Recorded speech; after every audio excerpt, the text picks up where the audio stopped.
안녕하세요. 오늘은 제가 캐나다에서 받은 유방암 수술에 대해서 이야기를 좀 해보려고 하는데요. 지난 영상에서 말씀드렸듯이 저는 수술 전 조직 검사에서는 상피내암, 즉 유방암 영기로 예상되었지만 병변 부위가 넓어서 2025년 10월 말에 왼쪽 가슴 전절제 수술을 받게 되었습니다.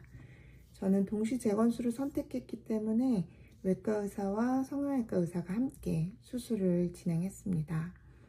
여기서 한국과 캐나다 의료의 차이점이 좀 있는데요. 전반적으로 캐나다 의료는 예측해서 미리 하는 치료는 거의 하지 않습니다.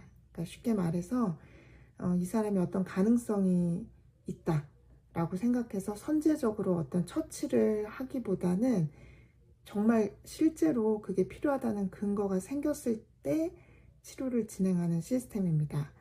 이유는 캐나다 의료 시스템은 공공재정으로 운영되기 때문에 불필요한 처치나 검사 이런 거를 최소화하는 것이 그 자원의 형평성 면에서 최선이라고 느끼기 때문입니다. 그래서 한국은 약간 과잉 진료하는 면이 있다면 그 캐나다는 그것과 정반대로 절대 과잉 진료를 하지 않는 시스템이라고 보시면 될 텐데요.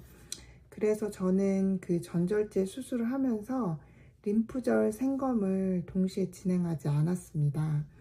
한국에서는 전절제를 할 경우 거의 대부분 림프절 생검을 같이 진행하는 걸로 알고 있는데, 캐나다에서는 영기암으로 예상되는 경우 림프절 전이 가능성이 낮기 때문에 불필요한 수술을 미리 하지 않는다는 것이 원칙입니다.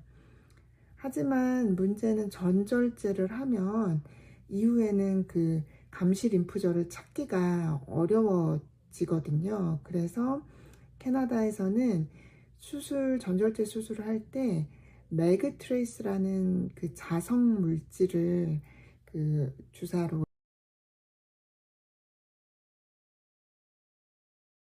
인젝션을 미리 해둡니다. 그래서 이 물질은 체내에서 최대 3개월까지 남아있다가 추후에 치문암이 발견되어 림프절 생검이 필요할 경우에 그 의사가 트레이서 장비를 이용해서 지연된 림프절 생검을 가능하게 해주는 역할을 하는 겁니다.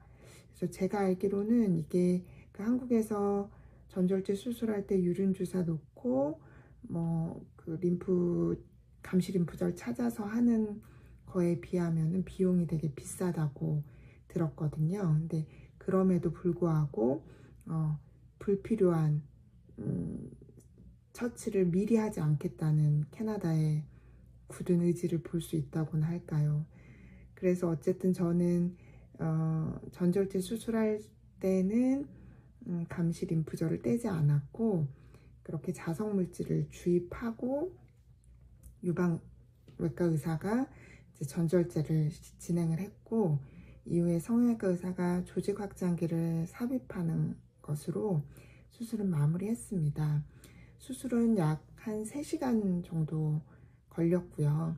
제가 이제 캐나다에서 수술 받는다고 했을 때 그 한국에 있는 지인들이 저한테 이제 가장 많이 물어봤던 게, 그러면은 어느 정도 입원하는 거야? 퇴원은 언제 해? 뭐 이런 것들을 많이 물어봤었는데, 그 캐나다에서는 이 정도 수술은 1박 2일만 입원을 합니다. 이것도 제가 이제 동시재건술을 받았기 때문에 하루 입원을 시켜준 거고요. 그냥 전절제만 할 경우에는 당일 퇴원이 원칙이라고 합니다. 대신 퇴원할 때 병원에서 그 커뮤니티 그 널스를 연결해줘요. 그래서 간호사가 집으로 방문해서 드레싱, 뭐 상처 관리, 배액관 관리 이런 것들은 좀 도와줍니다. 그렇게 수술을 마치고 연기로 끝났다면 좋았겠지만, 그 수술 후 최종 조직 검사에서 치문암이 발견되면서 병기가 바뀌게 되었고, 이제 림프절 전이 여부도 확인이 필요한 상황이 되었습니다. 그리고 전절제를 했음에도 유방 조직 꼬리 부분에서 상피내암 마진이 포지티브로 나와서 재수술을 해야 되는 상황이었습니다. 그래서 12월 초에 두 번째 수술을 받게 되었는데요. 그때는 이제 성형외과 의사가 기존 절개했던 부위를 다시 열어서 조직 확장기를 먼저 제거하고, 그리고 외과 의사가 지난번 주입했던 매그트레이스에 반응하는 그 감시 림프절을 찾아서 제거하고, 또 마진 확보가 되지 않았던 부위를 추가로 절제해서 병리과로 수술 중에 보냈고요. 이후 다시 조직 확장기를 삽입하고 봉합하는 것으로 수술이 마무리되었습니다. 이때 두 번째 수술은 1시간 반 정도 걸렸거든요. 수술 시간이 짧은 것 보고 짐작하셨겠지만, 네, 당일 퇴원했습니다. 그래도 이때도 방문 간호사 연결을 해서 집 근처에서 지속적으로 상처 관리와 드레싱은 받을 수 있었습니다. 두 번째 수술 이후에 크리스마스하고 연말이 겹쳐가지고 조직 검사 결과는 거의 한 달 뒤에 들었었거든요. 근데 저는 이 시간이 참 너무 힘들었던 기억이 나요. 다 이제 막 연말 분위기로 주변은 되게 들떠 있는데, 저는 혹시라도 또 림프에 전이가 되면 어떡하나 막 이런 걱정을 많이 했었는데, 다행히 림프절 전이는 없었고, 또 이제 마진이 확보되지 않았던 부위도 깨끗하게 제거되었다는 이야기를 들을 수 있었습니다.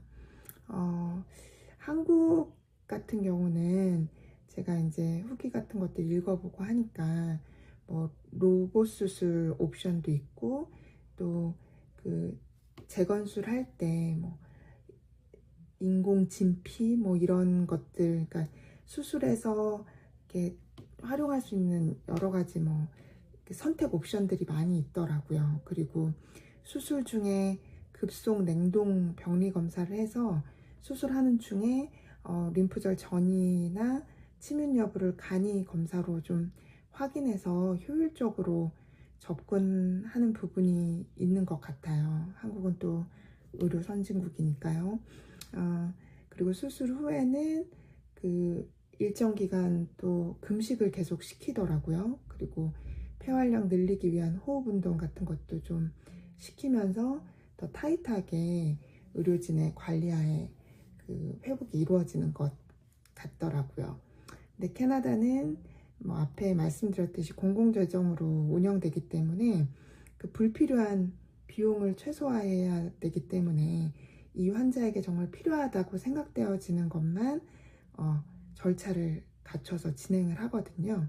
그래서 이제 무조건 빠르고 정밀한 기술을 투입하기보다는 절차에 따라 표준 치료를 고수한다고 보시면 되겠습니다. 그리고 입원 기간도 최소화해서 그 수술 후에도 그냥 자연적인 회복 이런 것들을 더 중요시하는 것 같아요. 그래서 여기는 그냥 그 회복실에서 깨서 나오면 음료수도 바로 먹을 수 있고, 뭐 금식을 시키거나 뭐 이렇게 불면서 그 폐활량 늘리는 운동 같은 것도 전혀 안 시키거든요. 그러니까 조금 회복이나 수술에 있어서 접근하는 방식이 캐나다하고 한국은 좀 차이가 있는 것 같습니다.